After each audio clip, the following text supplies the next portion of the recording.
Hi, David Odell here with Odell Complete Concrete. Day 3, the garage is ready to pour. We're waiting on the concrete truck. The pumper's here getting set up. We're just gonna do a little touch-ups here and there. We're gonna pretty much go to the existing mark the old concrete was on. The only difference is now we have a vapor barrier, 6 mil, and we have rebar, and we have a full 4 inches deep and a higher PSI. And we'll be putting some fiber mesh in the concrete as well. Well, we got a sewer clean out here. I'm going to tape that off. Also, I'm going to put some expansion foam right there at the passenger door because all that side yard concrete is going to come out. So I need something in there so I don't damage this when I'm removing that. And another thing I'm going to do, I'm going to actually raise the elevation just a hair at that existing. I'm going to go a ½ inch above that. And then when I remove that old concrete, I can set it down so there'll be a little lip. That way the water won't come in the garage, because I guess a lot of water was flowing through the garage and out the front door, and now it's not going to do that once I rework the entire side. And then I leave the garage a little higher there. He had a threshold setting on there, but that wasn't working either, so I think this is the solution. Anyway, thanks for watching. Stay tuned.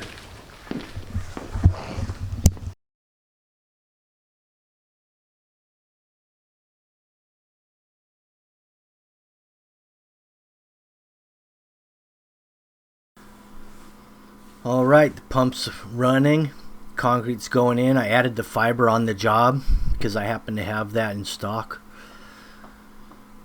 We're pouring this at a stiff slump. This is going in at about a 4.5, 5.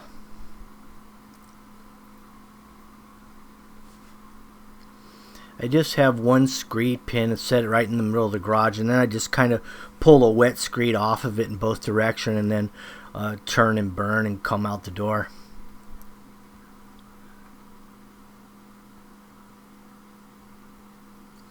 As we're pouring this out, we're just going to pull the rebar up a little bit, and then as we walk out to rod it, we'll just make sure that we don't step on the rebar and push it down, which is pretty easy to do when they're on 2-foot centers.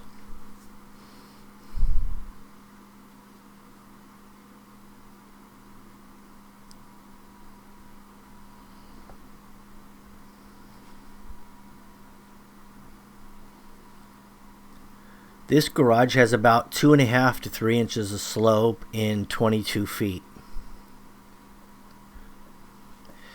The water heater ended up staying because with this virus thing going around, they didn't really want to take a chance of going without hot water for a couple of days, so they decided to leave it in. So we left the concrete in and we just poured around it.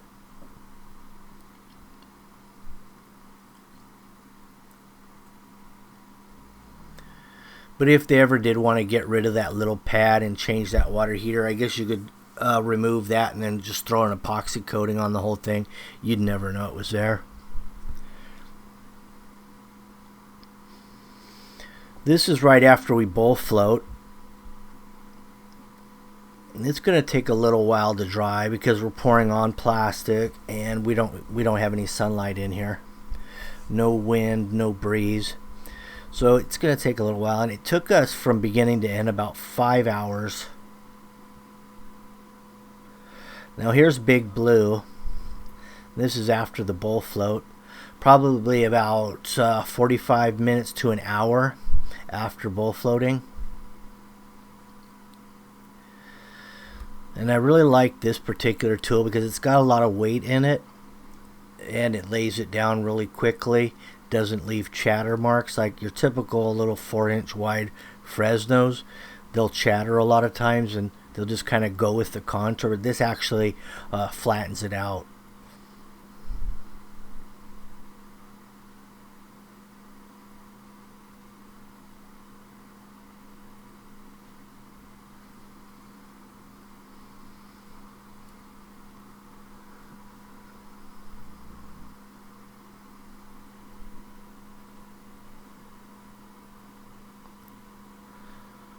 That's a 1/2 inch hand edger right along the front edge where the garage door comes down.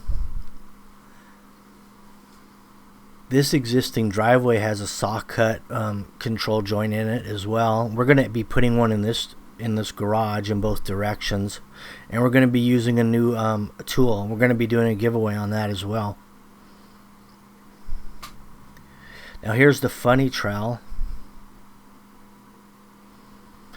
and what makes it funny is because it's on a pole and it's not in your hand. Some people call them whips. Some people call them crazy trowels. I've heard of all those terms.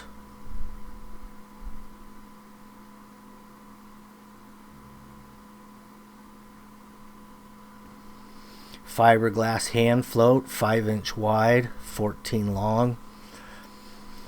And there you have your 3x12 hand trowel, followed up with a double rounded edge 20x5.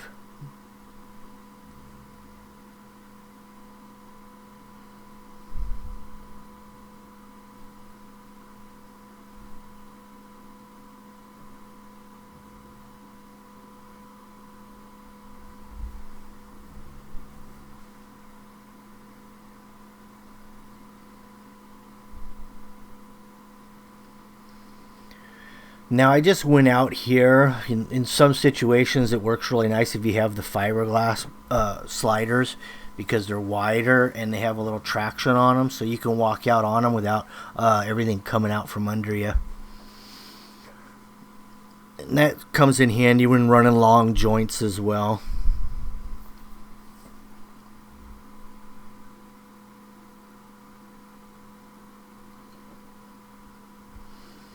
Now this is your first pass by hand over the slab, and we'll hit it one more time.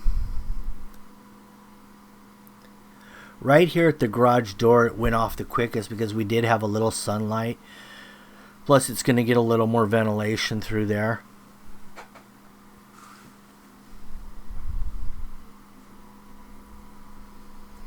So at this stage the front area where the sunlight came in was pretty much completed. This is your final on this front area in the sunlight.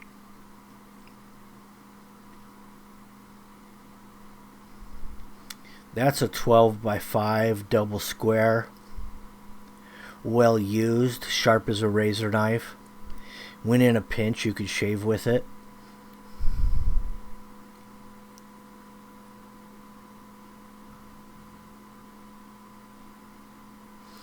I pulled the tape up off of that little brass cap clean out. This garage is going to get drywalled as well. By the way, the winners for the Ariat boots are Kenneth and Cindy from Arkansas. Also, Danny Tucker are the lucky winners of the Ariat boot contest. And if you didn't win and you really like the gear, I have some 25% off discount codes within the description of the videos. So take a look at that. Right now they're running that 25% off because of this coronavirus. It's a little something they did, a little something special. All right, back at the job site, day 4. Just before the garage floor a couple days ago. Now we're back here to put a couple sockets in it. And I got a new tool while I was at World of Concrete that we're going to give it a try here. Also, I have another new tool for cutting concrete. I'm going to use it in the next video, but this is the one we're using today. This is the skate plate. This is the water attachment, and this is the this actually mounts onto the bottom of your skill saw or whatever type of worm drive that you happen to use. But here's all the different ones that'll fit. Many different ones. Although this one's not on the list, because the reason this isn't on the list because this is very new. And I don't even think this was intended for cutting concrete initially, but I really like it for cutting concrete because I don't have the cord, you know. That's what I like about it. So let's open this up and see if it mounts on that. If it doesn't mount on this, then I'll go back to my typical skill worm drive. But I think it's gonna fit. All right, here I am. We've got this baby assembled now, and we even put the guide in here. It's got rollers on the guide. So we can put this up against a wall if we wanted to, with no chalk lines, no guides, nothing. Just run it like that. Or you can flip this over like this. There's a lot of things you can do. And then what you would do is you take this, flip it to the inside. There's one screw right here. Flip this to the inside if you have a guide in here. Like if you're on a sawhorses, you would flip this over. Here's another thing here. Now, if you were to be operating off a sawhorses, ripping a bunch of stuff, this is the handle. Once you flip this around, you put this here. Imagine this flipped over onto this side, and then this flipped upside down. A lot of potential here. A lot of things you can do. My wheels are down here. Nice, big, wide wheels, which means it's going to roll really straight. So let's find out what happens. All right, we've determined that this is too high to ride on a 2x4. You can see off the ground right here, it's about 2 inches. So, you know, I need more than a 2x4 out in the middle. But if you're on a wall, let's say you want to cut a band, a 12-inch band around the perimeter here. Check this out. You know, you got some obstructions, of course. But I mean, if this was a nice straight wall, you just follow it like that. Boom, done. So I'm gonna pull this thing out and just ride my straight edge here. When we do our drywall.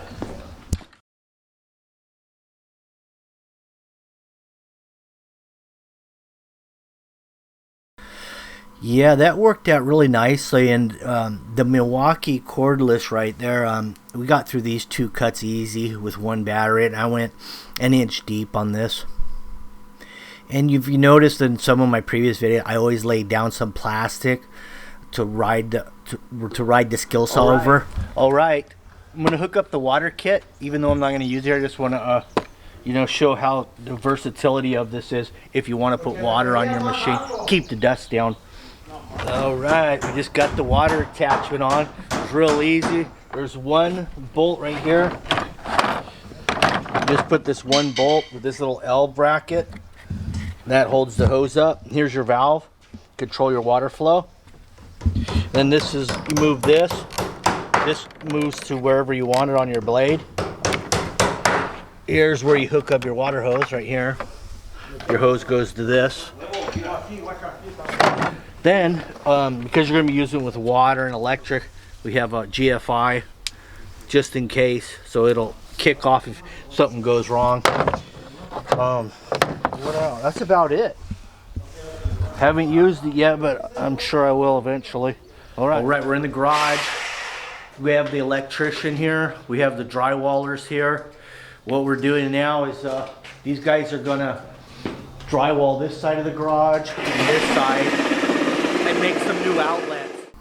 So like I was saying, you know, I didn't have to lay the plastic down to ride the plate, drag the plate on the concrete and leave scratch marks. It rolled effortlessly right along the concrete. Anyway, the key phrase to enter into the contest to win that item is going to be, I want the skate plate and water kit attachment. And don't forget, to get qualified to enter, you have to share, like, and you have the comment, of course, which is the key phrase, and that should do it. Anyway, thanks for watching. Have a good one.